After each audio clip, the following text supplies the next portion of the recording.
Friends, welcome to our channel. Youth star Nitin recent టైంలో వరుస పెట్టి ఫ్లాప్ మూవీస్తో సతమతం అవుతుండగా భారీగా అంచనాలు పెట్టుకున్న సినిమాలన్నీ కూడా నిరాశపరుస్తూ ఉండగా ప్రీ కోవిడ్ టైంలో భీష్మ మూవీతో దుమ్ము లేపిన నితిన్ ఆ సినిమా తర్వాత చేసిన అన్ని సినిమాలు కూడా ఏమాత్రం ఇంపాక్ట్ను చూపించలేదు. ఈ టైంలో లాస్ట్ ఇయర్ భారీ అంచనాలు పెట్టుకున్న మాచర్ల నియోజకవర్గం సినిమా భారీ డిజాస్టర్ అవ్వగా ఈ ఇయర్ ఆడియన్స్ ముందుకు ఎక్స్ట్రాడినరీ మ్యాన్ ఈ సినిమాతో వచ్చిన నితిన్ మరోసారి ఈ సినిమా నిరాశననే మిగిలించింది.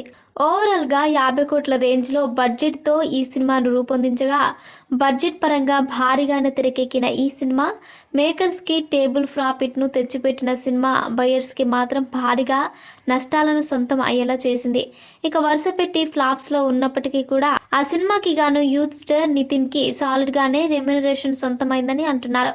ఓవరాల్గా 9 నుంచి 10 కోట్ల రేంజ్లో రెమ్యునరేషన్ నితిన్ ఈ సినిమా కోసం తీసుకున్నట్టు టాలీవుడ్లో టాక్ వినిపిస్తుంది. ఓవరాల్గా ఈ సినిమా నిరాశపరిచే రిజల్ట్ను బాక్సాఫీస్ దగ్గర సొంతం చేసుకోవడంతో ఇక నితిన్ అప్కమింగ్ మూవీస్తో ఎలాంటి కంబ్యాక్ను సొంతం చేసుకుంటాడో చూడాలి. మరిన్ని ఇంట్రెస్టింగ్ అప్డేట్స్ కోసం మా ఛానల్ని సబ్స్క్రైబ్ చేసుకోండి.